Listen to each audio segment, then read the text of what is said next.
Hello प्यारे students, इवोस academy पर मैं आपका होस्ट दोस्त और शुभचिंतक अमित कुमार फिर स्वागत करता हूं आज की शानदार क्लास में। तो कैसे हो आप लोग? आशा करता हूं आप सभी हष्ट पुष्ट और स्वस्थ होंगे। साथ ही आप लोगों की स्टडी है बढ़िया शानदार तरीके से चल रही, बड़ी मजे से चल रही होगी। अब बात करते हैं आज की इस क्लास की। तो आज की इस क्लास में हम अपनी मॉडल पेपर सीरीज को आगे बढ़ाने वाले हैं और आज हम हल करने वाले हैं अपने मॉडल पेपर नंबर 3 को। बहुत ही आसान भाषा में मैं पेपर आप लोगों को समझाने वाला हूँ। बात करें इस पेपर की कि ये पेपर की पीडीएफ कहाँ मिलने वाली है आप लोगों को, तो ये पेपर की जो पीडीएफ है वो आपको वीडियो के डिस्क्रिप्शन बॉक्स में मिलने वाली है। तो वहाँ से अपने उस लिंक पे जाएं और ये पीडीएफ डाउनलोड कर ले हैं। उसके बाद में अपनी ये क्लास है उसको शुरू कर लेना, ताकि आपको अपने पेपर को समझने में बड़ी आसानी रहेगी, आपको कोई कठिनाई महसूस नहीं होने वाली है। इसका मतलब क्लास बहुत ही शानदार और बहुत ही सुनहरी होने वाली है आपके एग्जाम 2026 को देखते हुए। तो फिर आपको क्या करना है, आपको अपना पेपर और ये क्लास दोनों बिल्कुल साथ साथ मिलाते चलना है और बिल्कुल कंप्लीट देखना है। तो आज की इस क्लास को शुरू करें इससे पहले आप लोगों से एक बात कहना चाहेंगे, अगर आप हमारे चैनल पे आए हो, हमारे वीडियोस देख रहे हो, वीडियोस पसंद आ रहे हैं, हमारे चैनल को सब्सक्राइब कीजिए, वीडियो को लाइक कीजिए, शेयर कीजिए। साथ ही आप बेल आइकन को भी ऑन रखिए ताकि मेरे वीडियोस के नोटिफिकेशन सबसे पहले आप लोगों के पास पहुंचे। अब ज़्यादा समय नहीं लेते, शुरू करते हैं आज की क्लास। और क्लास की बात करें तो मैंने बता दिया कौन सा पेपर हल करने वाले हैं। हम अपना मॉडल पेपर नंबर 3 है वो कंप्लीट करने वाले हैं, उसका अध्ययन करने वाले हैं बढ़िया शानदार तरीके से। इससे पहले अपने 2 मॉडल पेपर कंप्लीट हो चुके हैं, तो अगर वो नहीं देखे हैं तो उनके लिंक भी आपको वीडियो के डिस्क्रिप्शन बॉक्स में मिलने वाले हैं। उन पे जाओ, क्लिक करो और देखो, ताकि आप अपना सपना ना 80 आउट ऑफ 80 वो कंप्लीट कर सको।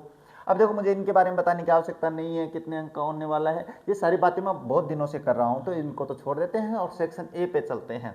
अब सेक्शन ए में क्या होने वाला है सर? सेक्शन ए आपका रीडिंग से संबंधित होने वाला है, जो कि मैं आप लोगों को बिल्कुल पेपर्स से समझाते चल रहा हूँ, शुरू से समझाते चल रहा हूँ। अब इसमें बात करें तो आपके पास सेक्शन ए में कितने पैराग्राफ होने वाले हैं? 2 पैराग्राफ होने वाले हैं ना। कितने पैराग्राफ होने वाले हैं? 2 पैराग्राफ होने वाले हैं। 8 + 8 अंक के होने वाले हैं, यानी दोनों पैराग्राफ आपके पास 16 अंक के होने वाले हैं। बात करें अपने पहले पैराग्राफ की, तो उसमें से आपके पास ऑब्जेक्टिव टाइप क्वेश्चंस आने वाले हैं, है ना। ऑब्जेक्टिव टाइप क्वेश्चंस आने वाले हैं। दूसरे में शॉर्ट टाइप आने वाले हैं। तो देखो, ये जो क्वेश्चंस है ना, इनको हिसाब से तो आपको करना चाहिए कि ये क्वेश्चंस है, आपने पेपर डाउनलोड कर लिया होगा तो ये पेपर कर लेना चाहिए आप लोगों को, क्वेश्चन से सोल्व करने चाहिए। फिर भी मैं आप लोगों को जो ऑब्जेक्टिव टाइप क्वेश्चन है वो तो मैं समझा देता हूँ कैसे करना है। आपको कुछ नहीं, ज़्यादा समय नहीं वेस्ट करते हुए अपना पहला पैराग्राफ जो है ना उसको तेज गति से पढ़ लेना है। 2 मिनट में रिवीजन हो जाएगा, 2 मिनट में अपन रीडिंग कर सकते हैं। देखो, मैं पढ़ के बताता हूँ। Discipline is the key to success in every field of life. It means following a set of the rules and the lead a systematic life. For a student, discipline is even more important. A student who follows a proper timetable for study, play and rest always performs better in exams. Discipline is not just about following orders. It is about self control. If we cannot control our own action and time, we can never achieve our goals. इसके बाद history shows that all great leaders and the successful people were highly disciplined. In the absence of the discipline there would be chaos in the society. Imagine a road where nobody follow traffic rules. It would lead to a accident and the confusion. Similarly, in a school, if there is no discipline, no learning can take place. Therefore, we should learn the value of discipline from childhood. It helps in building a strong character and making a person in a responsible citizen of the country. देखो, मैंने 1 minute से भी कम समय में पढ़ दिया, आपको भी ऐसे पढ़ना है। अब जो ऑब्जेक्टिव टाइप क्वेश्चन है ना, इनको करने में आसानी रहेगी। तो देखो, मैं बताता हूँ इसके question. What is the key to success in every field of life? आप सभी जानते हो कि क्या है? डिसिप्लिन है। उसके बाद में फॉर हुम is discipline considered even more important? किसके लिए आपके पास डिसिप्लिन है वो बहुत ही महत्वपूर्ण है? स्टूडेंट के लिए। तो देखो, only for teachers, for students, only for drivers, for nobody. तो इसमें आपके पास स्टूडेंट्स के लिए बताया गया है। इसके बाद what does a discipline student follow for better performance? तो वो देखो, proper time table, only play, only sleep, others homework. तो क्या करेगा भाई? प्रॉपर टाइम टेबल हो जाएगा, है ना। Student follow for better in performance, तो प्रॉपर टाइम टेबल की बात करते हैं। इसके बाद नंबर 4 की बात करें तो क्या है? Discipline is mainly about, discipline किसके बारे में है? Following orders blindly, no self control होता है भाई, लिखा हुआ है, आप देख लेना है। मैं तो केवल एक बार बता रहा हूँ कि कैसे करना है ये। बाद में है क्या अपने पास question, what would happen in society if there is no discipline, progress, peace, chaos and confusion हो जाएगा, बिल्कुल यही है। Discipline helps in the building big house, strong character, small family, fast car, नहीं ये स्ट्रॉन्ग कैरेक्टर बनाने में मदद करता है।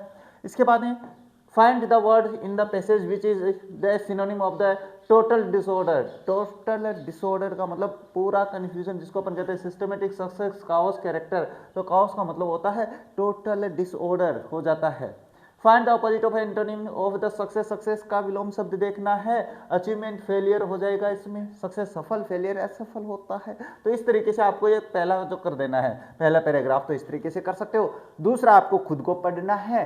देखो आपके सामने पैराग्राफ है, पेपर डाउनलोड कर लिया है, समझदार बड़े हो आप लोग। तो ये पेपर जो क्वेश्चन है ना अपना जो पैराग्राफ 2 है, इसके क्वेश्चन आपको खुद को करने हैं। अगर नहीं आए तो मुझे कमेंट कर देना, फिर मैं आपको सोल्वर्ड जो पेपर है वो भी प्रोवाइड करवा दूंगा वीडियो के डिस्क्रिप्शन में। अब बात करते हैं सेक्शन बी के बारे में। तो सेक्शन बी में आपको हल करवा देता हूं। सेक्शन बी के बाद में हर चीज हम हल करने वाले हैं, संबंधित बातें करने वाले हैं।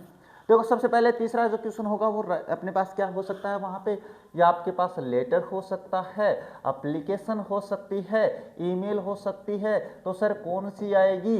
तो देखो मैंने बताया है आप लोगों को कि एक लेटर को ईमेल कैसे बनाते हैं, एक ईमेल को लेटर कैसे बनाते हैं, मैंने पीछे की क्लास में समझाया है, वो देखना जरूरी है।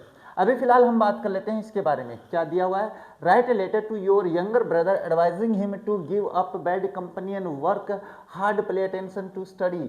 चलिए मैं बात बताता हूँ आपके बारे में, है ना। आप अपने छोटे भाई की समस्याओं से परेशान हो गए, भाई वो क्या है, बुरी कंपनी में आ गया, बैड कंपनी यानी बुरी संगति में आ गया। आप क्या चाहते हो? उसके टीचर का फ़ोन आया है, उसके टीचर का व्हाट्सअप मैसेज आया है। लेटर तो बहुत पुरानी बात है लेकिन सीखना जरूरी है।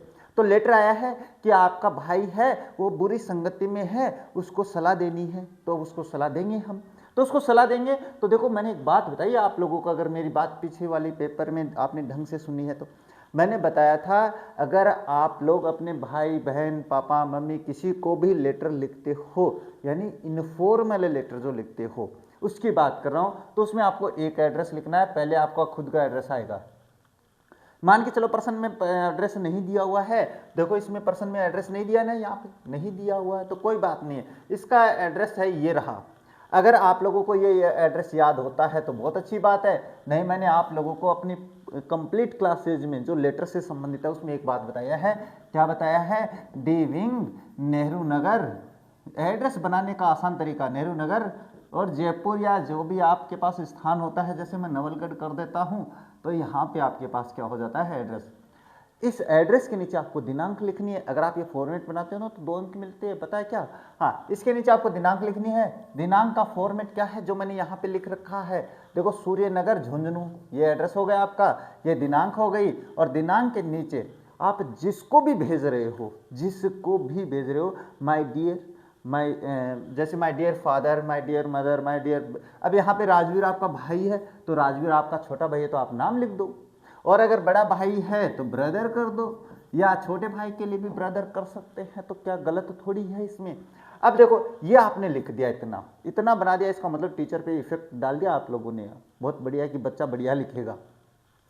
अब लाइन जो आपको अपने प्रत्येक लेटर में याद रखनी है, जो आप अपने रिलेटिव को लेटर लिखते हो, चाहे किसी को भी लिखो, आपको वो लाइन जरूर लिखनी है। क्या? I am Helen hearty here and hope, यहाँ पे एंड नहीं है, एंड होप यहाँ पे लिख देना भाई, and hope that you will be glad there. मैं यहाँ पे बहुत ही कुशल मंगल हूँ, आप भी वहाँ पे खुश होंगे। Now I want to tell, इसके बाद में सीधे ये लाइन आप प्रत्येक लेटर में लिख सकते हो। इसके बाद में आप किस कारण से लिख रहे हो? Now I want to tell you that I became very sorry to go through the letter of your class teacher in which he made a complaint of you. यानी कहने का मतलब है मुझे ये क्या है, now I want to tell you, अब मैं तुम्हें ये बताना चाहता हूँ कि जब मैं ये जाना कि आप तुम्हारे टीचर के थ्रू कि तुम है ना बुरी संगति में आ गए हो, क्या है, इन विच मेरी कंप्लेंट, जो इसमें तुम्हारी शिकायत की गई है। हाँ, your class teacher rights that you have joined the company of bad boys, कि तुम बुरे लड़कों की संगति में आ गए हो, एंड स्टार्टेड चेविंग तंबाकू, और तुमने तंबाकू खाना शुरू कर दी है। इसके बाद according to your class teacher you often turn a deaf ear to the good advice of your teachers, और टीचर की बातों के अनुसार ऐसा लगता है कि टीचर की बातों को अनसुना करते हो तुम। डीफ का मतलब बहरा हो जाना है, लेकिन यहाँ पे अनसुना से dear brother you must keep in mind that student life is the golden period of one's, यानी मेरे छोटे भाई, मेरे भाई, ये तुम्हें ये बात ध्यान में रखनी है कि जो स्टूडेंट लाइफ है वो सुनहरा जीवन होता है एक बच्चे के जीवन में।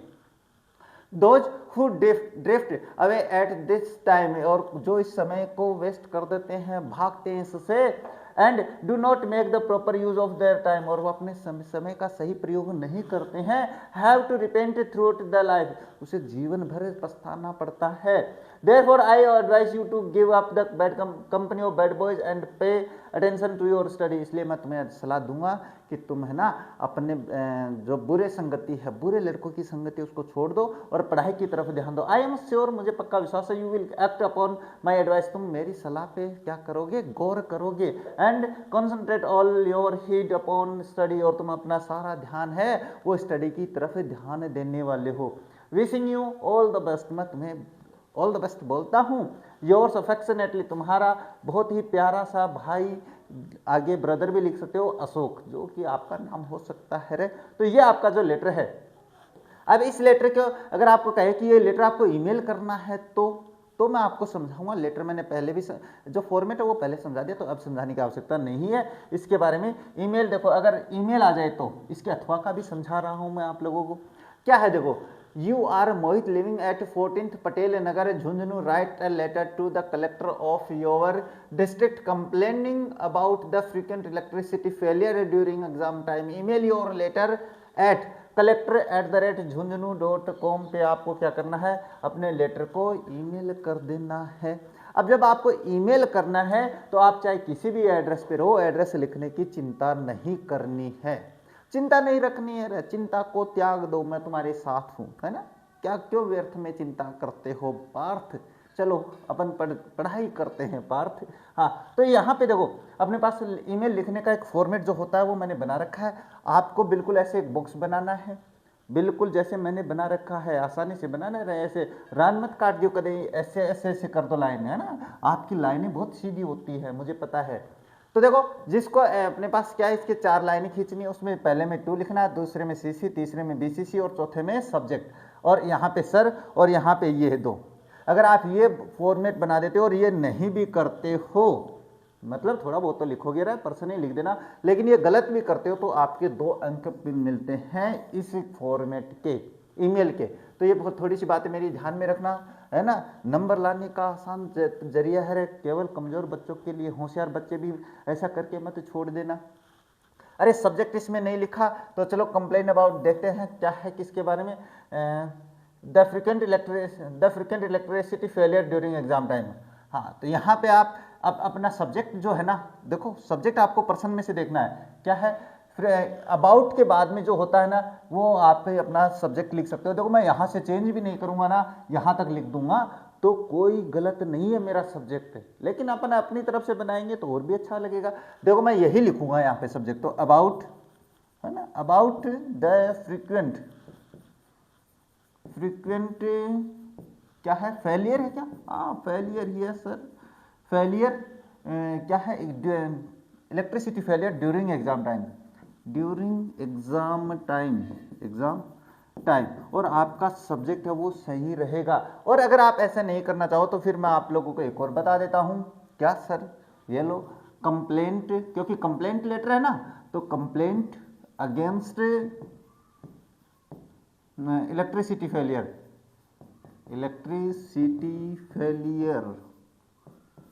है ना, ये लो फेलियर हो गया, फेलियर ड्यूरिंग एग्जाम टाइम, ये लिखना चाहो तो और भी अच्छी बात है। तो इस तरीके से आप अपना क्या है सब्जेक्ट बना सकते हो, बना दोगे मुझे पता है।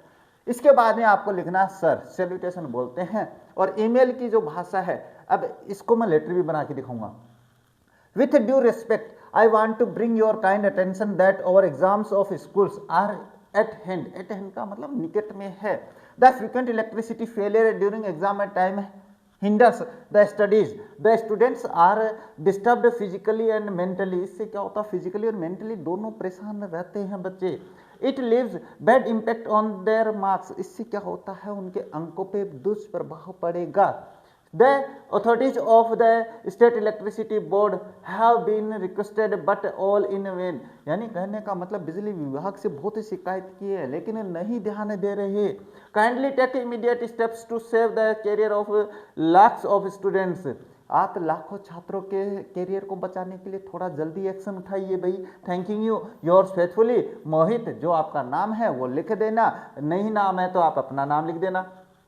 तो ये आपकी क्या हो जाती है, जो ईमेल है वो हो जाती है। अब ये मान के चलो आपके पास क्या हुआ कि यहाँ पे ये ईमेल नहीं आई, ईमेल नहीं आई तो कोई बात नहीं है। अब देखो ईमेल नहीं आई तो क्या करेंगे सर, क्या करेंगे, क्या करेंगे, हवन करेंगे, हवन करेंगे। अपन हवन नहीं करने वाले हैं रे, क्या करने वाले हैं, हम लेटर बनाने वाले हैं। ये लेटर बनाएंगे। लेटर बनाने के लिए आपको क्या करना है, लेटर बनाने के लिए देखो बता देते हैं कि ये आपके पास सबसे पहले क्या होता है, रेसिपिएंट्स एड्रेस लिखना होता है। लेटर का फॉर्मेट मैंने बता रखा है। अगर आप ऑफिशियल लेटर लिखते हो तो उसमें 2 एड्रेस लिखे जाते हैं। सबसे पहले आप खुद का एड्रेस लिखोगे तो खुद का एड्रेस क्या है, 14 पटेल नगर झुंझुनू, तो ये वहाँ पे लिख देते हैं। क्या है आपका एड्रेस क्या है, 14 पटेल नगर, अरे वाह भाई पटेल साहब, पटेल नगर झुंझुनू, और आप यहाँ पे झुंझुनू कर दो, ये कर दिया। अब इसके नीचे लिखेंगे डेट, डेट अपने पास उसमें जितनी है उतनी लिख देंगे। जैसे मैं ये लिख देता हूँ 16 जनवरी 2026, ये मैंने कर दिया। इसके नीचे आप लिखोगे, एक लाइन खाली छोड़ोगे तो ये आपका एड्रेस हो गया है। इसके नीचे एक लाइन खाली छोड़ोगे। अब लेटर किसको लिखना है, कलेक्टर को लिखना है, तो कलेक्टर का एड्रेस आएगा रेसिपिएंट एड्रेस। अपने एड्रेस के बाद में क्या होता है, रेसिपिएंट्स एड्रेस होता है। ये तो ऊपर तो मैंने लिख दिया सेंडर्स एड्रेस, है ना, सेंडर्स एड्रेस। उसके नीचे ये यहाँ तक होगा, इसके नीचे मैंने डेट लिख दी, डेट के नीचे खालिस्तान, और यहाँ पे आ जाएगा रेसिपिएंट्स एड्रेस। रेसिपिएंट्स एड्रेस लिखेंगे तो क्या लिखेंगे, अब बता देता हूँ। अगर आप किसी पद को लिख रहे हो, एसपी लिख रहे हो, कलेक्टर लिख रहे हो, म्युनिसिपल बोर्ड के चेयरमैन को लिख रहे हो, तो आप द पद का नाम लिखो, द और उस पद का नाम और उसके नीचे स्थान का नाम, बस इतना ही एड्रेस काफ़ी है। जैसे अपन लिख रहे हैं कलेक्टर को, तो मैं लिखूंगा द और कलेक्टर। देखो अपने पास क्या है, पद का नाम आ गया, द लिखा आर्टिकल, पद का नाम आ गया। और ये कलेक्टर कहाँ के हैं, जाहिर सी बात है अपन झुंझुनू में हैं तो झुंझुनू के कलेक्टर होंगे। और इसके नीचे आपको क्या लिखना है, सब्जेक्ट लिखना है। सब्जेक्ट में क्या लिखोगे, सब्जेक्ट में मैंने बता दिया complaint against electricity failure during exam time, तो ये लो कंप्लेंट अगेंस्ट, सेम वही लिखा है मैंने, complaint against electricity failure during exam time, during exam ही कर देता हूं मैं, ये मैंने लिख दिया सब्जेक्ट। अब ये सब्जेक्ट लिख दिया, इसके नीचे लिखेंगे अपन सैल्यूटेशन, सैल्यूटेशन में अपन मोस्टली सर लिखते हैं। और इसके नीचे जो आपने वहां पे ईमेल में लिखा है वो कंप्लीट लिख दो, तो ये लेटर हो जाएगा। आप कहोगे सर आपने तो ईमेल करवा दी, लेटर आ गया, तो लेटर ऐसे कर देना रे, वहां पे मत कर देना कि सर आपने तो लेटर पढ़ाया ही नहीं था। अब वहां पे सर के नीचे क्या लिखोगे, सर के नीचे आपको क्या लिख देना है, सर के नीचे ये लिख देना है। ठीक, अपने पास क्या है लास्ट तक रहे, मैं अपनी भाषा में आ जाता हूँ रे कभी कभी, है ना, तो यहाँ अंत तक आपको ये लिख देना है। तो अब करते हैं क्वेश्चन नंबर 4 के बारे में बात। अब क्वेश्चन नंबर 4 है वो कहानियों के बारे में होने वाला है, स्टोरीज के बारे में होने वाला है। अभी स्टोरी कौन सी होने वाली है, तो देखो 4 कहानियां मैंने पहले पढ़ा दी हैं अपने दोनों पेपर्स मेरा लेटर में कहा, है ना, 4 कहानियां हो गई, 2 कहानियां यहाँ पे पढ़ने वाले हैं, तो 6 कहानियों की मैं गारंटी लेता हूँ इनमें कहानी होने वाली है, बिल्कुल होने वाली है, आपको 100% कहानी मिलने वाली है। अभी तो 2 अपने पास पेपर बाकी हैं, तो 10 कहानियां हो जाएंगी, याद हो जाएगा। चलो ये बात करते हैं। अब इस कहानी में भी आपको अंक लाने का तरीका बताता हूं रे मैं, इसका अंक लाने का भी तरीका है। कैसे सर, आपको ये देख के आपको कहानी का नाम पता करना है। कहानी का नाम ये क्या है, ए वुड कटर ऑनेस्ट, आपको लग गया कि एक लकड़हारा था, ईमानदार था, तो इसका मतलब इसका टाइटल आपको लिखना है। जैसे मैंने ये लिख रखा है title an honest would cutter, तो 1 नंबर आपका कंप्लीट हो गया है यहीं पे। अगर आप टाइटल लिख के ये नाम लिख देते हो कहानी का तो 1 नंबर पक्का हो गया। अब जैसे मैंने लिख दिया यहाँ पे title an honest would cutter, तो इसकी कहानी क्या होगी? कहानी होगी सर एक बार एक लकड़हारा था। सर आप हिंदी में क्यों बता रहे हो? तो ये लो, once there was a woodcutter, he went to forest to cut wood daily, he began to cut a branch of a tree, suddenly his axe slipped away and fell into the river, he carried for he sorry cried है, देखो क्या बोल देता हूँ, he cried for help, the god water god appeared and brought an axe of gold। यानी कहने का मतलब एक लकड़हारा था जो जंगल में लकड़ी काटने जाता था, एक दिन लकड़ी काट रहा था, जब हाथ से कुल्हाड़ी छूटी और नदी में गिर गई, तो फिर वो रोया रोया तो भगवान को तरस आया, भगवान वापस आया, भगवान ने उसको सुनहरी सोने की क्या कुल्हाड़ी ला कर दी। इसके बाद the wood cutter said, would cutter ने कहा it is not my x, उसने कहा सर मेरी कुल्हाड़ी नहीं है भगवान, तो फिर so I will not take it, इसलिए मैं इसे नहीं लूंगा। The god jumped back into the water, भगवान वापस पानी में गए। This time he brought an axe of the silver, इस बार अपने पास सिल्वर चांदी की क्या लेके आए? कुल्हाड़ी। The woodcutter again refuse to take it, woodcutter ईमानदार था, बोले ना ये भी मेरी नहीं है, मैं नहीं लूंगा। The God again jumped into the water, he brought the wood cutter iron x, और अब की बार जो भगवान था वो अपने पास लोहे की कुल्हाड़ी लेके आया। ही गॉट इट हैप्पीली, वो उसको खुशी खुशी ले लेता है। And the god was pleased with the honesty of the poor woodcutter, भगवान बड़े प्रसन्न हुए, हम प्रसन्न हुए। हाँ, he gave all the 3 axes to the woodcutter, और ये तीनों कुल्हाड़ियाँ है ना वो उसको दे के जाता है कि वत्स रखो तुम। हाँ, the wood cutter was very happy and thanked the God, भगवान वुड कटर बड़ा प्रसन्न हुआ और भगवान को धन्यवाद दिया। अब इस मैटर के आपको 2 अंक मिलने वाले हैं, 1 अंक ऊपर हो गया टाइटल का, 2 अंक ये हो गए, 3 हो गए सर, अंक तो 4 है, तो 1 अंक ये रहा आप लोगों के लिए। अगर आप उसका मोरल भी लिख देते हो, कहानी नहीं लिखते हो, केवल टाइटल और मोरल लिख देते हो और बीच में थोड़ा बहुत कर देते हो, तो 3 अंक मिलने वाले हैं कहानी में। इस तरीके से अंक मिलते हैं ना आप लोगों को, मैं देता हूँ बच्चों को ऐसे ही। तो ये आपके पास कहानी हो जाती है, कौन सी? वुड कटर, अरे ऑनेस्ट वुड कटर। दूसरी इसके अथवा में और बता देता हूँ क्या, it is the day summer day, a bee thirsty, it flies and drink water, by chance it fell into the current and very strong, it by the current became helpless a dove. अपने को पता चल गया sir a bee and a dove की कहानी है, तो लिखो टाइटल और लिखो अपना टाइटल। अरे सर 2 बार कैसे? अरे टाइटल मीनिंग लिखो, उसके बाद में अपने टाइटल का नाम लिखो, ऐसे कह रहा हूँ मैं। तो bee and dove, a bee and dove होना चाहिए यहाँ पे ना, ए बी एंड डव हो जाता है मेरे से भी। तो ये टाइटल लिख दिया। अब ये कहानी पढ़ते हैं, कहानी क्या है? Once it was a hot summer day, एक बार भाई अपने पास बहुत ही गर्म दिन था, गर्मी का दिन था। एबी फेल्ट थ्रस्टी, एक जो मधुमक्खी थी उसको बड़ी प्यास लगी थी, प्यास लगी है भाई। हाँ, तो उसके बाद it flew to the canal to drink water, नहर के ऊपर से उड़ी। By chance it fell into the canal, संयोगवश वो उस नहर में गिर जाती है।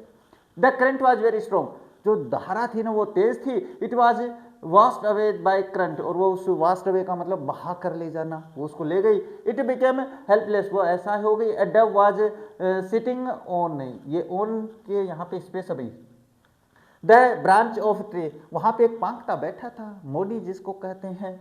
हाँ, सी सा ऑल दिस, वो सारा कुछ देख रही, उसने सारा कुछ देखा। She decided to save the life of bee, वो उस मधुमक्खी को बचाने का फैसला करती है।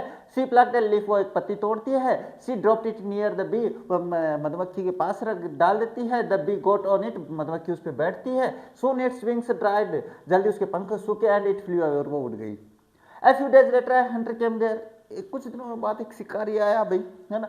ही एम्ड एट द डव, उसने पांखते पे निशाना लगाया। Luckily the bee saw the hunter, लेकिन इस बार क्या है, मधुमक्खी ने देख लिया भाई। It flew to the hunter, वो हंटर की तरफ उड़ी। It stung him on the hand, और उसके हाथ पे अपने पास क्या है, डंक मार दिया। द हंटर मिस्ड एम, और जो हंटर शिकारी था उसका निशाना चूक गया। द डव फ्लू अवे, और इस प्रकार से मधुमक्खी उड़ गई, मधुमक्खी नहीं रहे, पांखता उड़ गया। She thanked the bee for this timely, और इस बार अपने पास डव ने मधुमक्खी को धन्यवाद दिया। इसके बाद में बात करें, मोरल लिखना जरूरी है। मोरल लिखोगे तो क्या है, काइंडनेस नेवर गोज अनरिवार्डेड, यानी दयालुता कभी भी बिना पुरस्कार के नहीं रहती है, हमेशा पुरस्कार मिलता है। तो ये हो जाता है। इसके बाद क्वेश्चन नंबर 5 की बात करें तो ये आपके पास होगा पैराग्राफ से संबंधित। पैराग्राफ हो सकता है, एक अपने पास सीन हो सकता है, कोई दृश्य हो सकता है। जैसे मैंने विजिट टू फेयर लिखा है यहाँ पे, और यहाँ पे एक आपके पास चित्र आ गया, कि सर आपने तो पैराग्राफ लिखवा दिया और हमारे यहाँ चित्र आ गया, तो कोई बात नहीं है, मैं आपको एक भाषा जो है ना वो चेंज करवा दूंगा, इसके बाद में आपका चित्र वाला हो जाएगा, इससे कोई फर्क नहीं पड़ने वाला है। मैं भाषा सभी जानता हूँ रे, हाँ सारी भाषा ही जानता हूँ मैं। चलो पैराग्राफ पढ़ते हैं। पैराग्राफ किसके बारे में है? ए विजिट टू ए फेयर, एक मेले का भ्रमण। अब देखो किसी भी निबंध को लिखो, चाहे आप अपने पास स्कूल से संबंधित लिखो, आप अपने से संबंधित लिखो, किसी भी मैटर में लिखो, आप ऐसे लिखो जैसे आई एम विनय, मैं विनय हूँ। I belong to a small village, मैं एक छोटे से गांव से बिलोंग करता हूँ। जब आप मेले का भ्रमण लिखो या कुछ ऐसा अपने कार्यक्रम के बारे में लिखो जो कि गांव से संबंधित है, तो फिर ऐसा लिखो ना। अब मैं I belong to a small village, आपके गाँव का नाम भी लिखो, बढ़िया लगेगा। जैसे I belong to a small village Nawalgarh. इसके बाद Baba Ramdev ji fair is held every year, here नहीं आ रहा है इसमें, हाँ कोई बात नहीं। बाबा रामदेव जी का मेला है, हर वर्ष यहाँ पे लगाया जाता है। Last Sunday it was held, और लास्ट संडे इस बार भी लगाया गया। So I went to see the fair of Baba Ramdev ji, इसलिए मैं बाबा रामदेव जी का मेला देखने गया। There were many shops and the stalls in the fair, वहाँ पर बहुत सारी दुकानें और ठेले थे। स्टॉल्स का मतलब ठेले बोलते हैं। They were selling sweets, clothes, toys, balloons, toy guns, pictures, dolls, fruits and many other things। वो सारे क्या बेच रहे थे? खिलौने बेच रहे थे, गुब्बारे बेच रहे थे, खाने की चीज बेच रहे थे, पीने की चीज बेच रहे थे, सब कुछ बेच रहे थे। हाँ, हंड्रेड्स ऑफ मैन, वहाँ पे सैकड़ों आदमी, मतलब आदमी, महिलाएं और बच्चे वर देयर, वहाँ पे सैकड़ों की संख्या में आदमी, पुरुष, बच्चे सारे थे। आदमी पुरुष बोल दिया, महिलाएं नहीं बोला है मैंने। हाँ, दे वर इन कलरफुल ड्रेसेस, बढ़िया बढ़िया ड्रेसेस पहन के गए थे। I went into the temple, मैं मंदिर में गया। I offered sweets and the coconuts, मैंने वहाँ पे प्रसाद, स्वीट्स का मतलब यहाँ पे प्रसाद से, और नारियल चढ़ाया मैंने। देयर वर सम मेरी गो राउंड्स, वहाँ पे कुछ झूले लगे थे, वो जो मेरी गो राउंड्स होते हैं ना, ऐसे वाले झूले रहे जिनको हम डॉलर बोलते हैं। Man women and children were enjoying themselves of them, वहाँ पे सारे जो पुरुष थे, महिलाएं थे, बच्चे थे, आनंद ले रहे थे। I also enjoyed the fair, मैंने भी मेले का आनंद लिया। नाउ इट वाज इवनिंग, अब शाम हो गई। घूमते घूमते आई रिटर्न होम, मैं घर आ गया। आई वॉज वेरी हैप्पी, मैं बड़ा प्रसन्न था मेले का भ्रमण करके। अब बात करते हैं इसके अथवा में भी बनाया है मैंने, इसके अथवा में बनाया मैंने the prize distribution, the annual function, जो भी है आपके पास। अगर आपके स्कूल से संबंधित कोई भी फंक्शन आ जाए, ध्यान से समझ लेना मेरी बात, कोई भी फंक्शन आ जाए, आपको केवल नाम चेंज करना है और आप अपना जो फंक्शन से संबंधित पैराग्राफ है वो कर सकते हो, केवल नाम चेंज करना है और कुछ नहीं। अब देखो इसमें बात करते हैं, इसमें बात करेंगे तो एनुअल फंक्शन से संबंधित कर लिया है अपने पास, प्राइस डिस्ट्रीब्यूशन भी कर लिया है। आप मान के चलो 15 अगस्त आ जाए, यानी अपने पास इंडिपेंडेंस डे आ जाए, इसका मतलब उसका नाम लिख देंगे। रिपब्लिक डे आ जाए तो रिपब्लिक डे नाम लिख देंगे। गांधी जयंती आ जाए तो गांधी जयंती कर देंगे, यानी जो भी आ जाए बस उसका नाम चेंज करना है। अब लिखने का तरीका देखो यही रखना है, आई एम तुषार, मैं तुषार हूँ। स्कूल से संबंधित हो तो आप अपने स्कूल का नाम लिखो, जैसे I study in government senior secondary school बागोरियों की ढाणी, आप अपने विद्यालय का नाम लिखो। The 16th annual function prize distribution function was celebrated with pomp and show in my school on Friday last week, यानी कहने का मतलब है एनुअल फंक्शन बड़े ही शान शौकत के साथ मनाया गया पिछले शुक्रवार को मेरे विद्यालय में। इसके बाद the whole building was beautifully decorated on the occasion, पूरी स्कूल बिल्डिंग को सजाया गया बढ़िया शानदार तरीके से। The minister of the education was the chief guest of the function, यानी शिक्षा मंत्री को हमने चीफ गेस्ट बुलाया है, छोटा मोटा नाम क्यों लो। The function was started with Saraswati Vandana at 9 o'clock, और कार्यक्रम शुभारंभ कब हुआ? सुबह के 9 बजे सरस्वती वंदना के साथ। द स्टूडेंट प्रेजेंटेड, है ना, student presented very attractive cultural programs. The principal read out annual report of the school. The chief guest made an impressive speech and gave many prize among the students. The program ended successfully at 4 p.m. The principal thanked everybody for making the program successful. बस इतना सा काम करना है, हो जाएगा। अब ये आपका जो सेक्शन बी था, जो सेक्शन बी था जो कि अपने पास राइटिंग से संबंधित था, वो कंप्लीट हो गया है। अब अपने सेक्शन बी कंप्लीट है, तो अब आप आते हैं सेक्शन सी में। सेक्शन सी आपके पास होने वाला है ग्रामर से संबंधित, और ग्रामर के मामले में मैं बहुत ही होशियार हूँ। मैं वैसे बहुत होशियार हूँ रहता, लेकिन ग्रामर अगर आप लोगों ने मेरी क्लासेस देख ली, आप अपनी तारीफ करे हो, अगर क्लासेस देख ली तो आपको खुद को यकीन हो जाएगा कि हाँ सर ऐसा तो कहीं नहीं पढ़ा है। चलो हम अपने पेपर को सोल्व करते हैं। क्वेश्चन नंबर 6 की बात करें तो क्वेश्चन नंबर 6 है वो टेंथ से संबंधित होने वाला है। अब 10 से इसकी क्लास है, एक तो पहले तो अपलोड हो चुकी है, एक वन शॉट आपकी मोस्ट अवेटेड जो क्लास है वो अपलोड होने वाली है।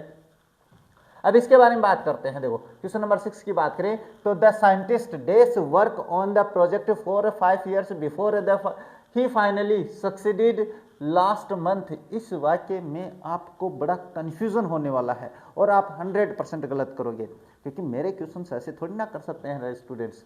देखो द साइंटिस्ट की बात कर लिया, work on this project for 5 years। मैंने यहाँ पे लिखवाया आप लोगों को, देखो पहचान कैसे करनी है। अगर कोई एडवर्ब नहीं है तो उसमें देखो कहीं ये तो नहीं दिया हुआ सिंस या फॉर प्लस टाइम, है ना, सिंस या फॉर प्लस टाइम में दिया हुआ सर। तो अगर सिंस या फॉर प्लस टाइम में दिया हुआ है, फॉर 5 years दिया हुआ है, और उसके साथ अगर अपने पास कोई पास्ट टाइम में दिया हुआ है ना, पास्ट टाइम में भी दिया हुआ है, तो पास्ट टाइम कहाँ पे है सर? तो ये रहा बिफोर ही फाइनली सक्सीडेड। अपने पास ये सब्जेक्ट है, ये वर्ब की सेकंड फॉर्म है। अगर ये सेकंड फॉर्म है तो इसका मतलब ये पास्ट का है, और पास्ट का इसका मतलब पास्ट टाइम को दर्शा रहा है। तो ये दोनों साथ में है, और सिंस या फॉर प्लस टाइम है प्लस पास्ट टाइम में दिया हुआ है, तो आपको वाक्य बनाना है पास्ट परफेक्ट कॉन्टिन्यूस में। सर वो कब बनता है? वो बनता है आपके पास had plus been plus verb की फर्स्ट फॉर्म प्लस आईएनजी। तो इस अपने पास एक वचन हो चाहे कर्ता बहुवचन हो, क्योंकि हेल्पिंग वर्ब एक ही है, और मैं यहाँ पे बीन का प्रयोग कर देता हूँ और यहाँ पे वर्किंग लगा देता हूँ, तो वाक्य आपका कंप्लीट हो जाता है। आ गया समझ में? नहीं आया तो क्लास देख लेना।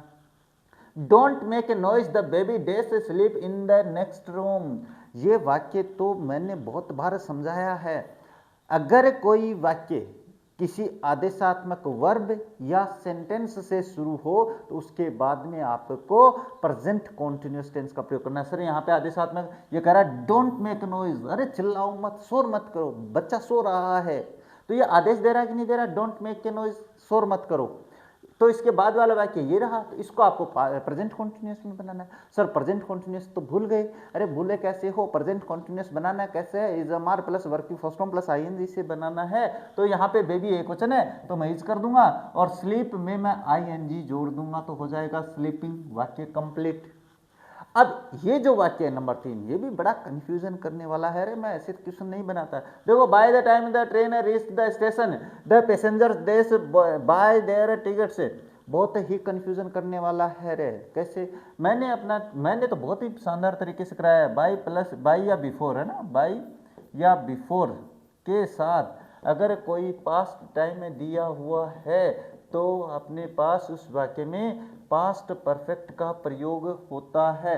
पास्ट परफेक्ट कब बनता है? वो बनता है अभी हेड प्लस वर्ब की थर्ड फॉर्म लगाने से। तो सर इसमें तो दिया हुआ ही नहीं है टाइम बाई के साथ। बाय द टाइम, ये देखो बाई दिया हुआ है, the time the train rest, sir इसमें तो ट्रेन के पहुंचना है लिखा हुआ है। अरे तो बाई के साथ ये पास्ट का टाइम है कि नहीं है? रेस्ट वर्ब की सेकंड फॉर्म है कि नहीं है? अगर ये सेकंड फॉर्म है तो ये टेंस कौन सा हो गया? Past indefinite. और अगर ये पास्ट इंडिफिनिट है तो फिर इसका मतलब बाय के साथ पास्ट इंडिफिनिट टेंस, बाय के साथ पास्ट टाइम आ गया, और बाय के साथ अगर पास्ट टाइम में दिया हुआ है तो फिर आपको वर्ब की क्या करना है? सॉरी, पास्ट परफेक्ट का प्रयोग करना है। पास्ट परफेक्ट कब बनेगा? हेड प्लस वर्ब की थर्ड फॉर्म लगाने से। अब चाहे हेड आप करता एक वचन हो चाहे बहुवचन हो, आपके पास क्या है? पास्ट परफेक्ट में एक ही हेल्पिंग वर्ब होती है, तो हेड बोट हो जाएगा। इसके बाद में बात करते हैं क्वेश्चन नंबर 4 के बारे में। क्वेश्चन नंबर 4 क्या कह रहा है? Gravity does pull objects toward the earth. Sir इसमें तो बड़ा कंफ्यूजन है, इसमें तो ना आपके पास एडवर्ब है ना कुछ और दे रखा है। तो मैंने एक बात बताई थी अगर याद हो तो, अगर शाश्वत सत्य है तो उसमें आपको प्रेजेंट इंडिफिनिट का प्रयोग करना होता है। सर शाश्वत सत्य कैसे है? तो गुरुत्वाकर्षण, ग्रेविटी डेस पुल यानी खींचना, ऑब्जेक्ट यानी वस्तुओं को टुवर्ड द अर्थ, ग्रेविटी वस्तुओं को पृथ्वी की तरफ खींचती है, यानी पृथ्वी का गुरुत्वाकर्षण बल है वो वस्तुओं को खींचता है। अरे मैं ये मार्कर छोड़ूंगा, ये देखो सीधा नीचे जा रहा है, मैं नीचे नहीं जाने दे रहा, ये सीधा नीचे जा रहा है। क्यों जा रहा है?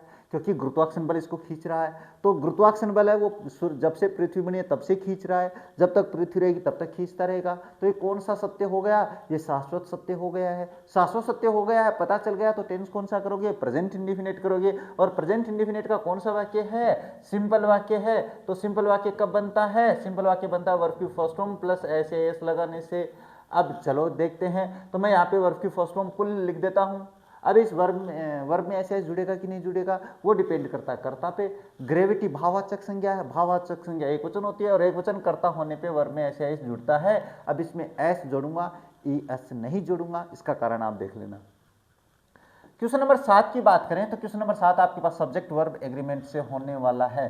इसकी क्लासेज मैंने पहले अपलोड करी है, अभी हाल फिलहाल में समय नहीं मिला तो मैं अपलोड नहीं कर पाया, तो आप एक बार पीछे वाली क्लासेज देख लेना भाई। देखो मैं बता देता हूँ, ईच ऑफ द गर्ल्स, साथ में समझाते चलता हूँ। देखो आपके पास आ जाए each plus of plus PCN, PCN यानी प्लूरल काउंटेबल नाउन, तो इसके साथ आपको सिंगुलर वर्ब का प्रयोग करना है ना। पीसीएन एसवी, एसवी का मतलब सिंगुलर काउंटेबल सिंगुलर वर्ब का प्रयोग करना है। लेकिन ऑल के साथ all plus of plus PCN आ जाए, है ना, और इसके साथ आपको पीवी का ही प्रयोग करना है, ये ध्यान में रखना।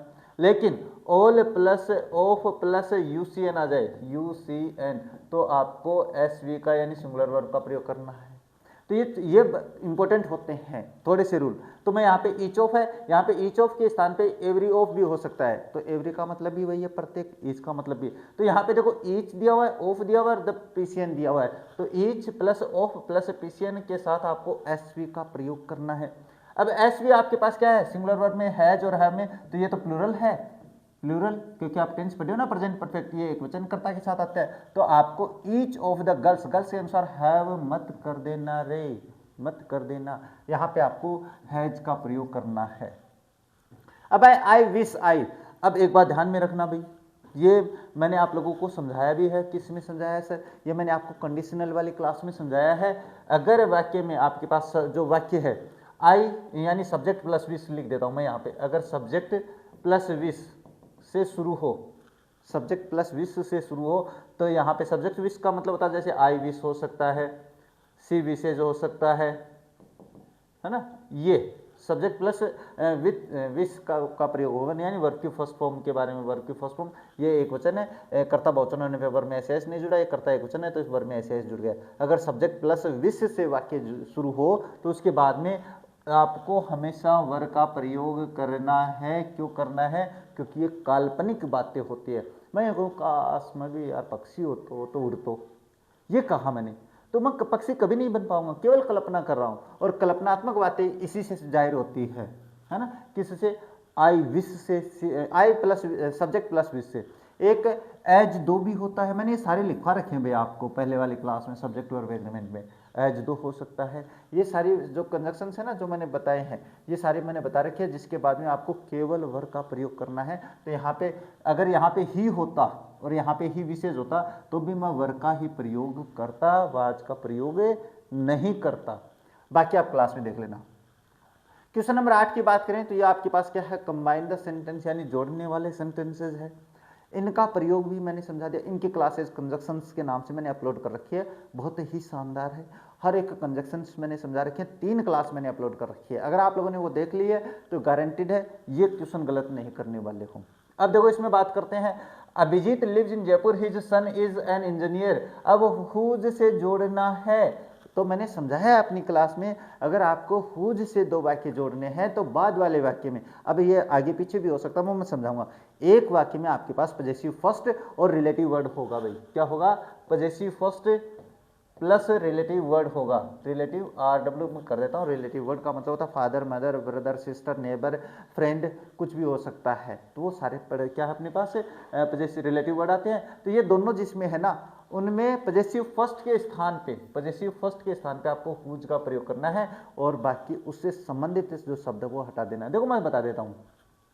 अब देखो बात करते हैं, Abhijit lives in Jaipur, his son is an engineer.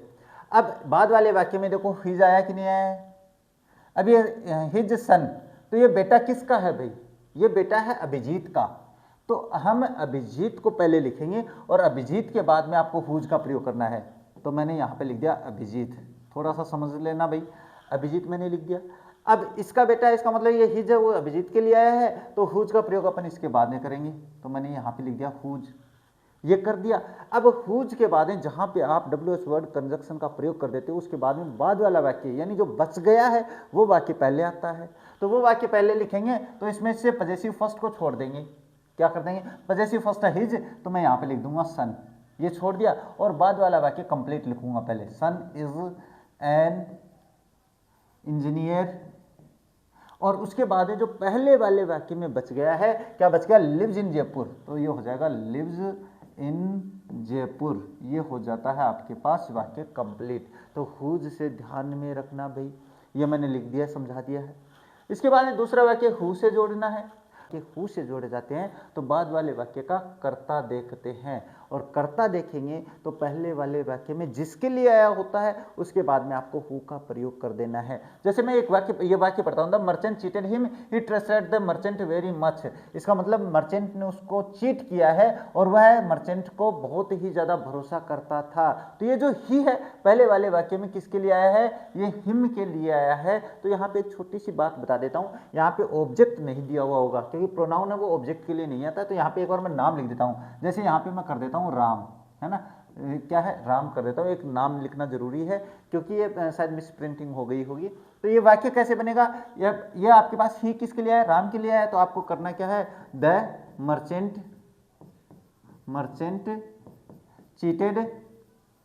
Cheated Ram. अब उसके बाद में हु का प्रयोग करना है, और अगर अपन ने हु का प्रयोग कर दिया तो बाद वाले वाक्य का कर्ता छोड़ देना है, क्योंकि अपन ने राम के, मैंने बताया ना, जिसके लिए आता है ना बाद वाले वाक्य का कर्ता, उसके बाद में आपको हु का प्रयोग करना है। तो अभी ये ही है, उसको तो छोड़ देंगे और बाकी अपन ऐसा कैसा लिख देंगे, who trusted the merchant very much, जो भी है आगे पूरा वाक्य ऐसा कैसा आपको लिख देना है। तो ये मैंने आपको अपनी क्लास में भी समझाया हुआ है, इस तरीके से हो सकता है, वाक्य आगे पीछे भी हो सकते हैं, ये बात ध्यान में रख लेना भाई, है ना, थोड़ी सी बात ध्यान में रखना इसकी। इसके बाद क्वेश्चन नंबर 9 है, वो पैसिव वॉइस से संबंधित होने वाला है, और देखो पैसिव वॉइस का एक ही वाक्य आने वाला है, क्लासेज मैंने बहुत पहले अपलोड कर रखी है, वो देख लेना, अभी टाइम नहीं मिला, नई सीरीज से अपना अपलोड करेंगे, टाइम मिलेगा तब। डोंट वेस्ट योर टाइम, एक वाक्य ऐसे बनाना है, मैं 2 वाक्य बता रहा हूँ इसमें, और दूसरा क्या था, police were chasing the thief, मैंने 2 वाक्य बनाए हैं, दोनों वाक्य बना के बता देता हूँ। जब आपके पास ऐसा वाक्य आ जाए कि don't waste your time, work hard, जिसमें सलाह हो, सुझाव हो, रिक्वेस्ट हो ना, ऐसा अपने पास ऐसे प्रे हो, तो उसमें आपको क्या करना है, ये जो वाक्य है ना, इस वाक्य को, डोंट वाला जो वाक्य है, डोंट वेस्ट योर टाइम, तो यू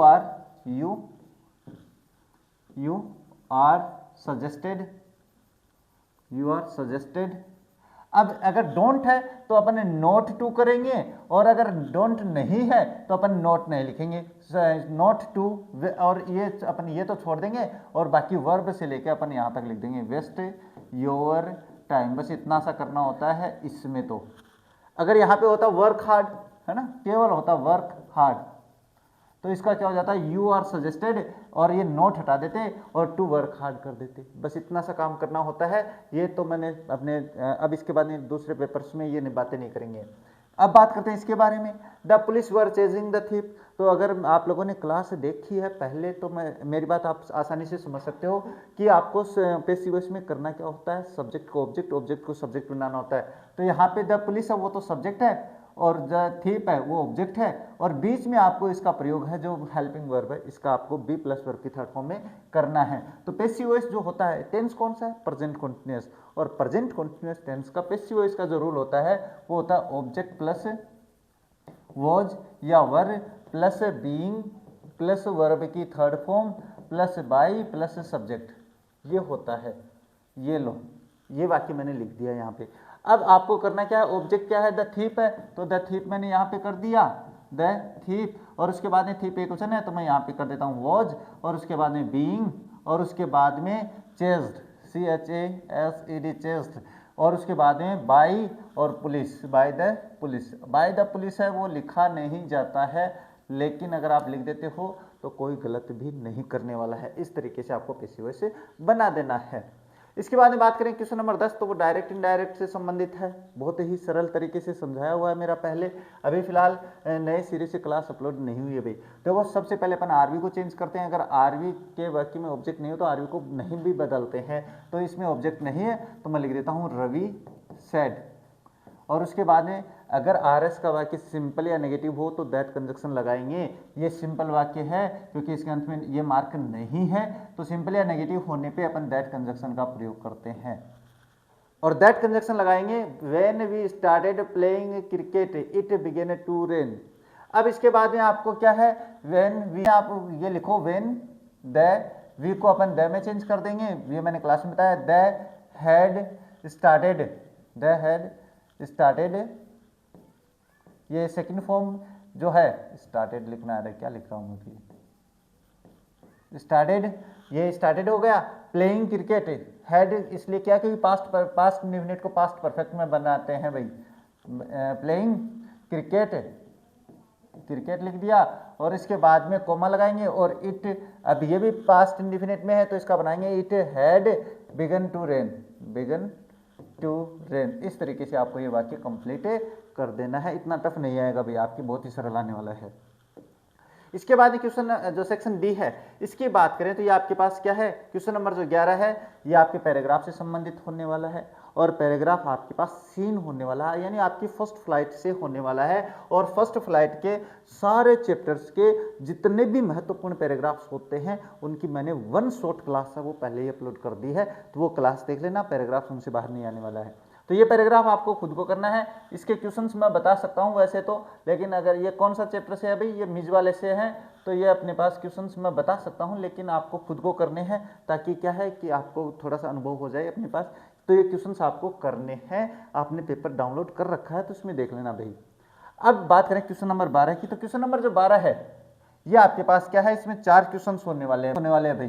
तो देखो शॉर्ट आंसर अपने पास क्वेश्चंस एनी 3, आपको 3 के आंसर देने हैं, यानी 6 नंबर का होने वाला है और ये आपके पास फर्स्ट फ्लाइट से होने वाले हैं भाई। ये जो फर्स्ट फ्लाइट बुक है वो उस बुक से आपके पास 4 प्रश्न आएंगे, 3 आपको करने हैं। अब मैं एक बात और बता देता हूँ, पेपर्स के बाद में अपनी एक वन शॉट जो अंतिम क्लास है प्रश्नों के अनुसार कि इस प्रश्न में ये प्रश्न इंपॉर्टेंट होते हैं, वो सारी जो अपने वन शॉट क्लास पढ़ने वाले हैं जिसमें आपको रिवीजन करने की आवश्यकता नहीं है, बस आप ध्यान से सुनते चलना और जो अपने बातें वो कुछ बातें वो लिखते चल लेना। मैं वो क्लास बहुत जल्दी बनाने वाला हूँ, आपके लिए अपलोड करने वाला हूँ भाई। तो बात करते हैं इसमें से, तो ये जो क्वेश्चंस मैंने लिए ये वैसे तो बड़े ही इंपॉर्टेंट है भाई, सारे इंपॉर्टेंट है, इसी में से आ जाएगा, लेकिन वन शॉट भी अंतिम रिवीजन जरूर करेंगे। पहला क्वेश्चन क्या है, what why does the conductor call Valli madam. अच्छा, कंडक्टर वल्ली को मैडम क्यों कहता है, क्योंकि वो व्यवहार ही ऐसा करती है। देखो, the conductor call Valli madam because he was a comic person. पहला तो वो मजाकिया आदमी था। And Valli who is 8 year old, और वल्ली जो कि 8 साल की थी, but she is speaking with confidence, लेकिन वो कॉन्फिडेंस से बात कर रही थी। She behaves as if a matured lady, वो ऐसे बातें करती है, ऐसे व्यवहार करती है जैसे कि वो मैच्योर्ड लेडी हो, तो इस कारण से कहता है। उसके बाद what are the elders in the Goa nostalgic about. अच्छा, गोवा के लोग किसके बारे में अपने पास याद करते हैं, किस चीज़ को याद करते हैं, तो देखो, the elders in the Goa are nostalgic about those good Portuguese days, यानी पुराने पुर्तगाल के दिनों को याद करते हैं। They miss the Portuguese and their famous loaves of bread, वो अपने पुर्तगीज दिनों को याद करते हैं, वो ब्रेड की जो स्लाइस है ना उनको याद करते हैं। इसके बाद क्वेश्चन नंबर 3 क्या है, question number 3, I will take the risk, what is the risk, why does the narrator take it. Person किसी भी प्रकार से आ सकता है, मैं रिस्क लूंगा, ये क्या रिस्क है और क्यों लेता है। देखो, the risk is flying the old Dakota aeroplane straight into the storm. Risk तो यह है कि अपने पुराने जहाज डेकोटा को तूफान के बीच घुसा देना। It was because the author wanted to get home to be present at the breakfast time। Breakfast table है भाई, यहाँ पे नहीं ब्रेकफास्ट टाइम है, ब्रेकफास्ट टाइम, क्योंकि उसने ये रिस्क ली क्योंकि वो अपने घर पे ब्रेकफास्ट के समय पे पहुंचना चाहता था, तो ये हो जाता है। देखो, what twin obligation does Mandela mention, कौन से 2 कर्तव्य हैं जो मंडेला अपने चैप्टर में बातें करता है ना, लॉन्ग वॉक टू फ्रीडम में है। Mandela mentions 2 obligations, mentions 2 obligations which every man has to fulfill, 2 कर्तव्य बातें करता है जो प्रत्येक व्यक्ति को करने होते हैं। 1 obligation is to his family, पहला तो अपने परिवार के प्रति, to his parents, अपने माता पिता के प्रति, to his family and children। Second obligation is to his people and his community and his country। ये प्रश्न इंपॉर्टेंट है भाई, यार इंपॉर्टेंट मेरे सारे ही होते हैं। अब क्वेश्चन नंबर 13 की बात करें तो क्वेश्चन नंबर, इसमें 2 प्रश्न होंगे और दोनों प्रश्नों में से एक करना। 3 नंबर का है 60 अंकों का शब्द, 60 शब्दों में रह क्या बोल रहा हूं मैं भी। तो why and how did Siddhartha Gautam become the Buddha the chairman of Banaras at Banaras, Banaras में उपदेश।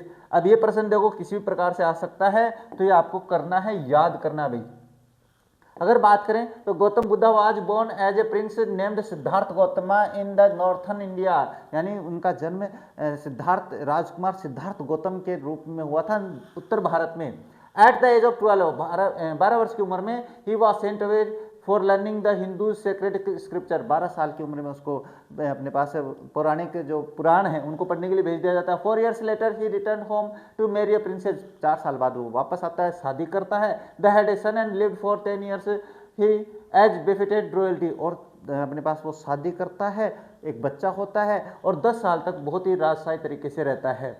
Up to age of 25 the prince was shielded from the sufferings of the world, और 25 साल की उम्र में वो दुनिया की दुख दर्द देखता है। Then while going out the hunting, कब देखता है, जब वो शिकार के लिए जाता है। He came across by chance sick man, पहले तो वो एक बीमार व्यक्ति को मिलता है, फिर एक उम्र दराज को मिलता है, बाद में एक प्रोसेशन, फ्यूनरल प्रोसेशन यानी अंतिम संस्कार की प्रक्रिया देखता है। And finally A monk begging arms, और अंतिम एक संत को देखता है जो भिक्षा मांगता है। This sights moved the prince to so much that he went out into the world to seek a state of the high spiritual knowledge concerning the sorrows of human being, और बाद में इतना देखकर वो दुनिया के दुख दर्दों के बारे में जानकारी लेने के, ज्ञान प्राप्त करने के लिए वहां से उसकी खोज में निकल जाता है।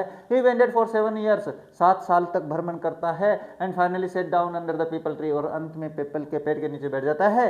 He got enlightenment after 7 days, और 7 दिन बाद उसे ज्ञान की प्राप्ति होती है। After that he came to be known as Buddha, और उसके बाद में वो बुद्धा के नाम से जाने लगा था। कौन? गौतम बुद्धा। इसके बाद इसके अथवा में भी आएगा, एक ही करना है भाई इसमें तो आपको, लेकिन इसके अथवा में 2 हैं, मैंने दोनों करवाए हैं। What made Lencho feel the post office employees are bunch of crooks, अच्छा लेंचो को क्यों लगा रही अपने पास जो क्या पोस्ट ऑफिस के एम्प्लॉइज है वो बिल्कुल धोखेबाज है। तो देखो बात करते हैं इसके बारे में कि लेंचो जो है ना वो बहुत ही भगवान में विश्वास करने वाला था। देखो Lencho had written a letter to God to send him an 100 pesos as his crops were totally destroyed by the hailstorm, उसने भगवान को पत्र लिखा था कि अपने ओलावृष्टि से क्या उसकी सारी फसल नष्ट हो गई है। He was sure of getting help from God, और उसे पक्का भरोसा था कि भगवान भेजेंगे। He when he got 70 pesos, जब उसको 70 पैसे ही मिले, he did not show the slightest surprise, but when he counted the money he became angry, उसने 70 पैसे देखने पे आश्चर्य नहीं हुआ, लेकिन जब उसने काउंट किया तो गुस्सा हुआ। ही thought that God could not have denied the request, उसे लगता था कि भगवान उसकी रिक्वेस्ट को डिनाई नहीं कर सकते हैं। He at once wrote another letter to God inform that the post office staff was a bunch of crooks, इसीलिए उसने भगवान को बताने के लिए कि वो अपने पास क्या धोखेबाज है, he requested God to send the rest of money but not through the mail, इसलिए भगवान से उसने प्रार्थना करी कि वो मेल के द्वारा यानी डाक के द्वारा पैसे ना भेजे। दोनों ही प्रश्न अपने पास दोनों करवा दें, एक करना है भाई। अब क्वेश्चन नंबर 14 जो है ये आपके पास क्या है, फर्स्ट फ्लैट से होने वाला है, नाटक से होने वाला है, प्रपोजल से होने वाला है। तो 4 प्रश्न पहले हो चुके हैं, 2 प्रश्न अब हो जाएंगे, 6 प्रश्न हो जाएंगे, 6 में से आपको मिलने वाले हैं भाई। तो एक करना है, पहला क्या है, give character sketch of Lomov, Lomov का कैरेक्टर लिखना है कि कैसा व्यक्ति है, चरित्रण करना है। तो देखो Lomov is a bachelor of 35 years, 35 साल का है, अविवाहित है। He is wealthy and the neighbour of the Chubukov, पैसे वाला है और चुबुकोव का पड़ोसी है। He lacks in the confidence and the communicative competence, उसमें कॉन्फिडेंस की कमी है, बातें करने की थोड़ा सा अभाव है। ही इज फॉल्ट फाइंडर, और वो एक गलती तलाश करने वाला है, हर किसी में गलती निकालता है, वैसा व्यक्ति है। ही सफर्स फ्रॉम सुपीरियरिटी कॉम्प्लेक्स, और सुपीरियरिटी कॉम्प्लेक्स का होता है बोले मैं बढ़िया उसमें है। ही इज क्वाजम एंड वेल्टुडिनेरियन, भाई वो झगड़ालू है और वेल्टुडिनेरियन यानी अपनी जो अहमियत है ना वो अधिक बताने वाला। He comes to propose to Natalia but gets caught in a petty dispute over Oxen Meadows. वो नतालिया को प्रपोज करने आता है लेकिन झगड़ा शुरू हो जाता है। एंड दे डॉग्स, यानी ऑक्शन विंडोज और कुत्तों पे क्या है, उनका झगड़ा हो जाता है। डिस्पाइट हिज कॉन्स्टेंट बिकरिंग, और लगातार झगड़े के बावजूद he is desperate to marry for stability, वो अपने पास स्टेबिलिटी के लिए क्या डिस्परेट रहता है। It makes him both comical and pitiable, और इससे वो बिल्कुल हास्यास्पद और दर्द भरा कैरेक्टर बन जाता है। दूसरा है चुबुकोव का कैरेक्टर है भाई। चुबुकोव का के बारे में वैसे तो मैंने प्रश्नों में बता रखा आप लोगों को, लेकिन यहाँ पे Chubukov is portrayed as the practical man. अरे ये आंसर कैसे आ गया यहाँ पे आंसर, हाँ ये लाइन 2 बार आ गई भाई, ये छोड़ देते हैं, यहाँ से शुरू कर लेते हैं ना। Chubukov is portrayed as a practical man who is interested in the material aspects of life, यानी बहुत ही क्या है, प्रैक्टिकल व्यक्ति है, व्यवहारिक आदमी है, और अपने पास क्या मटेरियल एस्पेक्ट्स, मटेरियल एवं धात्विक जो पहलू है उसमें विश्वास करता है। He is always trying to increase his wealth and social status, वो हमेशा धन बढ़ाने में और सोशल स्थिति बढ़ाने में, सामाजिक स्थिति बढ़ाने में लगा रहता है। And he sees his daughter's marriage as a means of to achieve this goal, और उसकी बेटी की जो शादी है उसको वो इसी तरीके से देखता है। And he is eager to have Lomov as his in-laws because he believes that Lomov's wealth and status will be benefited his family, और वो लोमोव को अपना क्या दामाद चुनना चाहता है क्योंकि उसका पैसा और उसकी सामाजिक स्थिति है, उसकी स्थिति में क्या प्रभाव लाएगी। Chubukov is also shown as a bring rather manipulative using his daughter as a pawn to achieve his own ends, और उसे थोड़ा सा वैसे कम सामाजिक भी दिखाया जाता है क्योंकि वो अपनी बेटी का फायदा अपना स्टेटस बढ़ाने के लिए करता है। He tries to convince Natalia to marry Lomov by telling her that he is a good match and that she will be happy with him, और वो उसको अपनी बेटी को राजी भी करता है कि अपने पास क्या है कि वो जो मैच है उसके साथ अच्छा रहेगा, बढ़िया लड़का है, इस तरीके की बातें करता है। अब देखो बात करते हैं क्वेश्चन नंबर 15। क्वेश्चन नंबर 15 की बात करें तो आपके पास पोइट्री से संबंधित होने वाला है। पोइट्री के एक स्टंजा होगा, उसमें से आपको क्वेश्चंस करने हैं। तो मैंने आप लोगों को बता रखा है 4 स्टंजा पहले हो गए हैं, 2 अब हो जाएंगे, तो इनके अलावा अब नहीं आने वाला है। ये क्या has given my heart a change of mood and saved some part of a day I had rued. अब इसके क्वेश्चंस आपको इसमें से करने हैं। ये 3 क्वेश्चन है, 5 अंक के हैं भाई, 1 नंबर का, 2 नंबर, 2 नंबर 4, यानी कहने का मतलब 1 नंबर का ये, एक ये। अब ये जो आपको राइमिंग स्कीम वाला क्वेश्चन है ये मैं थोड़ा सा समझा देता हूँ। आप पहली लाइन पढ़ो, इसमें आया हार्ट तो इसको ए नाम दे दो, दूसरे में आया मूड, इसको बी दे दो, तीसरे में आया पार्ट, तो पार्ट और इसकी आवाज़ मैच हो रही है कि नहीं हो रही है, हार्ट पार्ट, तो इसको आप ए लिखो। और इसके बाद में रूड, तो मूड और रूड है ये दोनों मिल रहे हैं, तो ये क्या होगा ए बी। इस तरीके से आप राइमिंग स्कीम है उसको देख सकते हो। तो ए बी ये रहा डी ऑप्शन में। बाकी ये दोनों प्रश्न आपको करने हैं। What does the word rude mean, rude का क्या अर्थ है, how did the falling snow impact on his mood, ये भी आपको करना है। नहीं आए तो मुझे बता देना, सोल्व पेपर और आपको प्रोवाइड करवा दूंगा। दूसरा जो An ultimate second grief fixes the boy as he stands wrist trembling, staring down all his young days into the harbor where his ball went. I would not intrude on him. तो ये जो question है ना, ये paragraph, ये stanza कहाँ से है, ये स्टंजा आपके पास है द बॉल पोएम से है, और इसके आंसर आपको करने हैं, तो ये आपके पास हो जाता है। अब इसके बाद में बात करें तो क्वेश्चन नंबर 16 की बात कर लेते हैं। क्वेश्चन नंबर 16 जो है वो आपके पास क्या है, answer any 2 of the following 3 questions in the 20 to 30 words. ये आपके पास है कौन सी बुक से होने वाला है, फुटप्रिंट विदाउट फीट से होने वाला है, सॉरी पोइट्री से होने वाला है ये क्वेश्चन, पोइट्री से। What according to the poet will happen during the night, रात्रि में क्या होगा, द ट्रीज से लिया गया है। क्या according to the poet the trees are inside the house are trying to move out of that house, they will have moved out till the morning, the forest will be full of the trees by morning। ये आपके पास इसका answer हो जाता है। Next है why does the poet compare the fog with cat, ये आपके पास fog से लिया गया है। The poet compares the fog with a cat because just as the cat moves silently on its nimble feet, in the same way the fog creeps in the silently into the harbor from the sea। यानी जैसे बिल्ली चलती है बिल्कुल वैसे आपके पास क्या है, ये चलती है, जो फोग वो आती है हार्बर उस पर बंदरगाह पे, इसलिए बता रहा है भाई। क्वेश्चन नंबर 3 की बात करें तो what text did the old religious man find about the gods love, God भगवान के प्यार के बारे में वो संत आदमी क्या बातें बताता है? वो बताता है the old religious man says that God does not discriminate about due to his colour of hair और looks, voice, way of the walking and so on. यानी कहने का मतलब भगवान है वो किसी भी प्रकार का भेदभाव नहीं करता है, चाहे रंग रूप हो, चाहे अपने पास अपने बालों को देख लो, चाहे आवाज़ को देख लो, किसी भी प्रकार से देख लो भाई। तो ये हो जाता है। अब क्वेश्चन नंबर 17 भी पोएट्री से संबंधित होने वाला है। इसमें आपको एक ही करना है, 60 शब्दों में 3 अंक का होने वाला है। और इसमें है what does the fire and ice symbolize in the poem, यानी आग और जो बर्फ है वो किसको इंगित करती है? तो देखो in this poem Robert Frost talks about the two ideas fire and ice, about how the world might end. Some people believe that the world will be end in fire while others think it will end in ice. The poet links desire with fire and hatred with ice. Both are growing so quickly that they could destroy the whole world. यानी full नहीं लिखा है, the world लिखा है। ये मैंने प्रश्न अपने उस क्लास में करा रखा है, वन शॉट में फुटप्रिंट विदाउट फीट को अपलोड किया था उसमें। Discuss the central theme of the poem how to tell wild animal, यानी इसकी थीम के बारे में बात करना है, how to tell wild animals के बारे में। तो देखो the theme of the poem is the creation of Homer. The poet suggests Homer's way to identify the wild animal. He mentions real traits like tiger's stripes but humorously imagines bizarre way to identify them, like being eaten by a bear. This playful blend makes the poem fun while still hinting at the animal's real characteristics.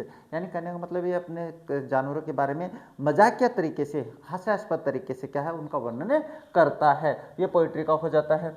इसके बाद question 18 की बात करें तो ये आपके पास क्या होने वाला है, फुटप्रिंट विदाउट फीट, यानी 18, 19 और 20 ये तीनों प्रश्न आपके पास फुटप्रिंट विदाउट फीट से होने वाले हैं। इसकी वन शॉट क्लास मैंने पहले ही अपलोड कर दी है, वो भी देखना जरूरी है, रिवीजन हो जाएगा तुरंत ही।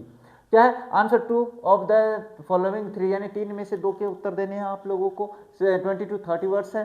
तो देखो बात करते हैं what other extraordinary thing happen at the in में एक असाधारण घटना घटित हुई थी। क्या क्या कि वो एक दिन होता है कि उसका दरवाजा खुला रहता है वैज्ञानिक का, और वो जो मिसेज हॉल है और उसका पति उसके कमरे में चले जाते हैं। देखो one day the landlord and his wife enter the his room, यानी साइंटिस्ट के रूम की बात है भाई, इन हिज अब्सेंस, उसकी अनुपस्थिति में। All of the sudden Mrs Hall hears a snip close to her ear, उसे कान के पास एक स्निप सुनाई देती है। A moment later the head on the bed post jumped up and hit against her face, और एक टोपी उछलती है और वो सीधा उसके मुंह की तरफ जाती है। Then the bedroom chair jumped up and it pushes them both out of the room, और उसके बाद कुर्सी है वो जंप करती है और वो दोनों बाहर भागते हैं। And then slams the door, locks the door, और बाद में धड़ाम से दरवाजा बंद होता है और ताला लग जाता है। ये घटना होती है वहां पे। नेक्स्ट बात करें तो इसमें दूसरा क्या दिया हुआ है, दूसरा दिया what are the qualities that go into a making of a scientist, वैज्ञानिक बनने में क्या क्वालिटी होनी चाहिए। देखो according to the author 3 aspects qualities go into the making of a scientist, 3 quality होनी चाहिए। फर्स्ट स्टेट माइंड होना चाहिए, curiosity to explore things continuously, and the will to win the right reason, और सही तरीका होने मतलब सही कारण के लिए जीतने की ललक होनी चाहिए। इसके बाद में why did the speaker change his name every month, speaker यानी अपने पास थिप्स स्टोरी की है, प्रत्येक महीने नाम क्यों बदलता है। देखो he changed his name every month in order to keep himself ahead of the police and the people he had already stolen money from, यानी कहने का मतलब पुलिस से बचने के लिए और उन लोगों से बचने के लिए जिनको वो लूट चुका है के लिए वो अपना नाम बदलता है। 19 नंबर क्वेश्चन जो है वो आपके पास 60 शब्दों में होने वाला है, 3 अंक का होने वाला है। तो देखो why was the 20th century called the era of the book, 20वीं सदी को किताबों के युग क्यों कहते हैं। देखो the 20th century was called the era of the book because in those days there were books about everything, books taught people how to and when to and where to and why to.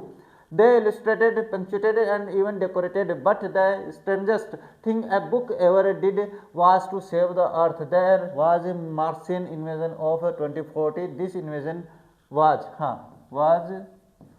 never occurred. ये हो जाएगा भाई never occurred. ये इसके आगे और लिख लेना थोड़ा सा है ना, never occurred.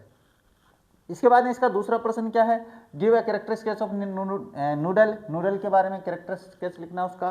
तो Noodle knows more about earthlings and their activities, he is intelligent, clever and diplomatic, he rectifies the follies of Think Tank not directly but in a very subtle manner as not to hurt him. यानी बहुत intelligent है, अपने think tank की गलती भी सुधारते लेकिन उसको पता नहीं चलने देता रहे।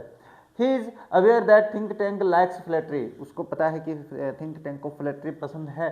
दो he is the one to make the right decisions, he makes that his boss gets all the praise, he is good at the handling tasks by the himself, he pledges think tank with his humble attitude, और humble attitude से वो think tank को पसंद भी रखता है। अब question number जो 20 है वो आपके पास क्या ऑब्जेक्टिव से संबंधित होने वाला है, और इसकी भी क्लास मैंने अपलोड कर रखी है भाई, वन शॉट में ही है सब कुछ। सर आपने पहले पढ़ा दिया तो अब क्यों पढ़ा रहे हो, अब तो पेपर पढ़ा रहा हूँ ना, पढ़ाना पड़ता है। चलिए देखते हैं, why did Hari Singh not keep friends. अच्छा, हरी सिंह वो दोस्त क्यों नहीं रखता है भाई, क्योंकि उसको लगता है कि दोस्त वो समस्या का कारण बन सकते हैं, दोस्तों के द्वारा पकड़ा जा सकता है। इसके बाद में where was the family go of Gerrange, Gerrange का जो परिवार है वो कहाँ गया हुआ था, सोटोवर गेरेंज, तो वो गया हुआ था लंदन, तो वो कहाँ, इन लंदन। इसके बाद how many species of the butterflies did he collect, वहाँ से इब्राइट ने कितनी बटरफ्लाई की प्रजातियाँ इकट्ठा कर ली थी, तो उसने 25 प्रजातियाँ इकट्ठा कर ली थी। With what name is the 20th century called, यानी 20वीं सदी को किस नाम से जानते हैं, the era of the book के नाम से जानते हैं, भी पढ़ाया है। How many children did Ramlal have, Ramlal के कितने बच्चे थे, 7 बच्चे थे, कितने, 3 लड़के 4 बेटियां, यानी 3 बेटे 4 बेटियां थी। और ये आपका चैप्टर, ये चैप्टर नहीं रहे, ये आपका पेपर भी अब कंप्लीट हो जाता है। यानी कहने का मतलब आज हमने अपना 80 आउट ऑफ 80 वाला जो पेपर है ना, उसका जो से अपना सीरीज चल रही है पेपर्स की, उसमें तीसरा पेपर अब कंप्लीट कर लिया है। अगर पेपर आप लोगों ने डाउनलोड कर लिया है तो गारंटीड है आपको आसानी से समझ में आया होगा, ये क्लास देखते समय होगा। तो अब आज की इस क्लास को यहीं पे कंप्लीट कर देते हैं और मिलते हैं आप लोगों से अपनी नेक्स्ट क्लास में अपना नेक्स्ट पेपर लेकर। तब तक देखते रहे हमारा चैनल। जय हिंद, जय भारत।